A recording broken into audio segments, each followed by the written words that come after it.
If you're new here, don't forget to subscribe to our channel and hit that like button.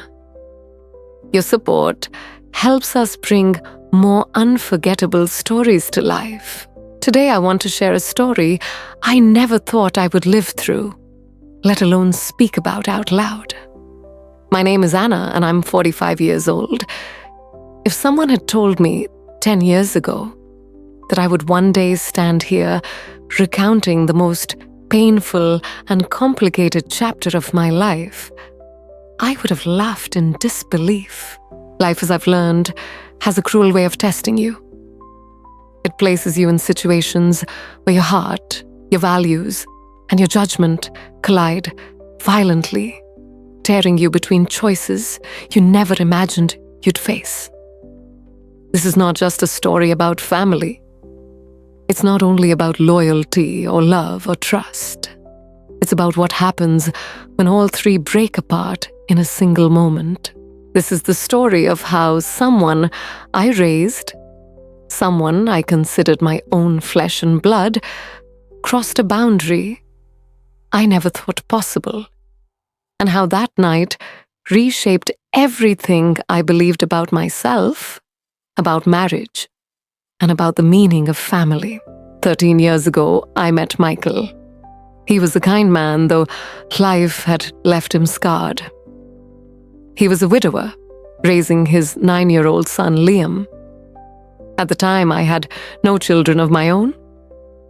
When I chose to marry Michael, I wasn't just choosing a husband, I was choosing a family.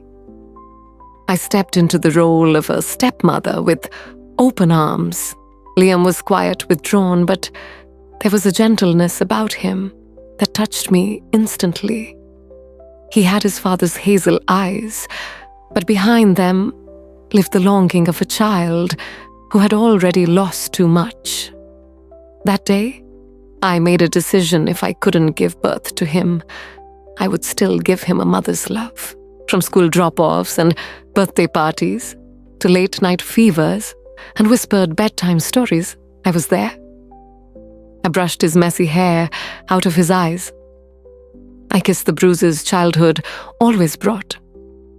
I sat through parent-teacher meetings, sports events, and sleepless nights. We weren't perfect, no family is, but to me, we were real. As the years passed, I believed our bond had deepened. I truly thought we were unshakable. But time does not stand still. Liam grew. He became a handsome young man of 22, intelligent, thoughtful, carrying that same quiet depth in his eyes. But now those eyes searched for meaning, for answers, for ambition. He loved books, just like me. That was our thing, something we shared, that was ours alone. Michael, my husband, never cared much for reading, but Liam and I could talk for hours about novels' history or even strange articles he came across online. By then he was in college, but he still came home during breaks. I always believed it was because our home gave him comfort, warmth, the sense of family he'd lost with his mother. But things between Michael and me had begun to unravel. He had lost his job 2 years earlier, and the man who had once been steady and dependable became distant, irritable, and cold. Our marriage suffered. Still, I reminded myself, this is marriage, you fight for it. You endure through the storms. And I fought. I fought for us. And then something shifted. At first it seemed harmless. Liam would talk to me more often, come to me for advice. We'd sit on the back porch, watching the sun fade into the horizon, talking about his dreams, his future, his faint memories of his mother. I listened. That's what mothers do. I thought I was helping him heal, but slowly, the words changed. At first, just light compliments. You look nice today. You're smarter than most people I meet at college. Then deeper. You're more beautiful than anyone at school. No one understands me the way you do. I brushed it off, told myself it was harmless affection. Boys often look up to women. They trust an aunt, a mentor, sometimes even a mother figure. But there was something in his gaze, something that lingered, something that told me his words weren't just gratitude. And then came the night everything broke. Michael had gone on a fishing trip with his brothers. I was home alone, curled up on the couch, wrapped in a blanket, watching one of those over-the-top romantic films that always made me cry. Liam came home unexpectedly from campus. He looked exhausted, drained.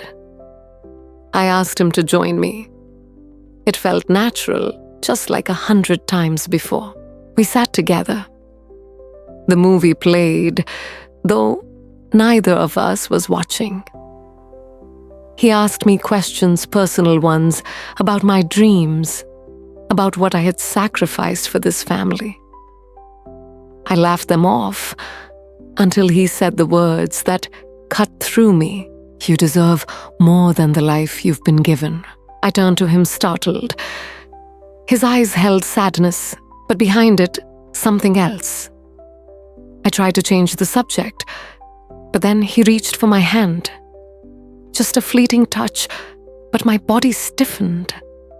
My heart raced. The way he looked at me, it wasn't gratitude. It was something else. The air grew heavy. The walls felt closer. And then he whispered, Anna, I can't go to sleep tonight regretting that I never said this. I think about you all the time. I know it's wrong, but you're the only one who has ever truly seen me.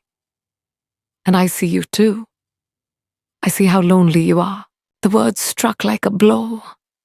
I wanted to scream, stop, but I froze. His voice wasn't loud, wasn't angry. It was quiet, desperate pleading. And that made it worse. Because it was real. Liam, this isn't right, I whispered. You're my stepson. You're like my own child. This can't happen. But he didn't back down. His jaw tightened, though his eyes were soft with pain. I don't know why I feel this way, he admitted. But I can't ignore it anymore. You're the most important person in my life, Anna. I can't pretend I don't feel it. The words shattered me. My hands trembled, my voice cracked. Don't do this. Don't ruin what we have. This is wrong. He looked crushed, his face breaking. I'm sorry, he whispered. I never wanted to hurt you. I couldn't keep it inside anymore. Silence filled the room like a suffocating weight.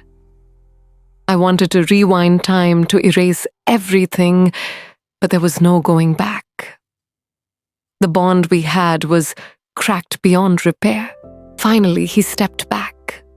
His shoulders slumped, his gaze dropped.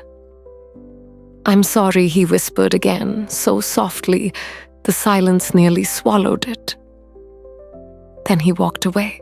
I sat frozen, trembling, my blanket wrapped around me like a fragile shield. His words echoed in my chest. You're the most important person in my life. I see how lonely you are. I think about you all the time. No matter how I tried to silence them, they grew louder and louder. And that was the moment I knew our family would never, ever be the same again. That night was only the beginning of questions I still don't have answers to. Could things ever return to what they were? Should I tell Michael the truth, knowing it would tear his world apart, or keep silent and carry the weight alone?